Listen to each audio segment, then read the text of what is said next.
Lani, alam mo, merong isang universidad, naalala ko lang, may isang universidad sa Amerika, Carnegie Mellon, meron silang tinatawag na the last lecture. Hypothetical yun, ha?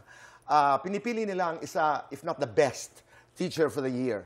And then, he is asked to deliver an imaginary, the last lecture. Kung huling lecture mo, ano ang ituturo mo?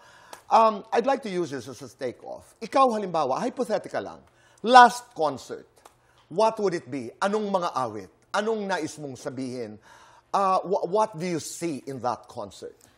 When it comes to songs, I guess I would include a lot of songs that talks about Thanksgiving or being grateful, para mairelate ko sa tao na nagpapasalamat ako Sino sa kanila. Sino ang guests na nakikita mo? Oo nga, no? Ito may hypothetical Siguro magiging marami sila. If this is going to be the final one, yeah.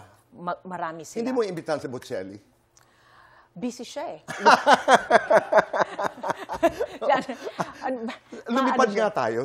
Sino sa palagay mo ang, halimbawa, last concert? And if you were to invite one? Just one? Halimbawa, well, a couple of names. Oh my gosh. Maybe Tabernacle Choir. Wow! The Tabernacle Choir. Oo, ganda nun. At saka, it should be a concert of gratitude. Yes. Lani, in your 40-year journey, inakala mo ba, even just for a fleeting moment, nasisikat ka ng ganito? Hindi. Talaga? Hindi. Alam mo naman, di ba, yung story alam ko, ako, I know your story. Diba? Pero walang moments na, I'm gonna make it. No.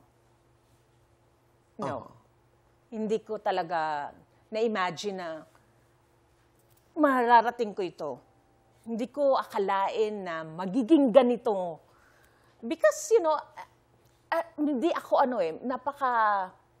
ko lang na tao. Hindi ako mapaghangad. Oo. Alam mo yun? At kilala kita doon. Yun. And I just thought that I was just going to be, a homemaker. And when that happened, when you became one of the biggest music stars of this country, ano ang reaksyon mo? I'm sorry but magkasabayan tayo.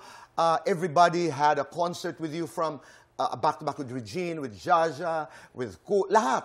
Martin, Gary. How was that? How was that feeling? Yung mga time na yun nga, na marami ko na silang nakasama, nakaka-perform ko sila.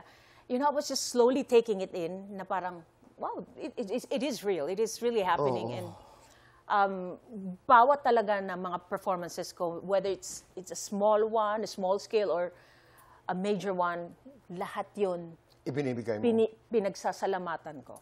Ako nga, nakita ko during the concert of our friend Dulce. You were in the audience. You were asked to, go on stage. Wala kang binabalato, basta kanta, bigay lahat. Di ba? And congratulations, palakpakan po natin, 40 years of Miss Lani Micelicia. Maraming salamat.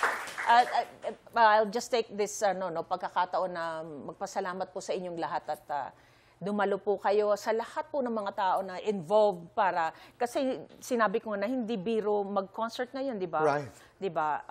Siyempre, it will involve a lot of things. Di ba? Money, di ba? Effort, energy, talent, and all that. So, I'm very grateful to each one of you sa lahat po ng nagtrabaho para sa concert na ito. At siyempre po, lahat po kayo na nanood at bumili ng ticket at nagpunta. Maraming salamat po.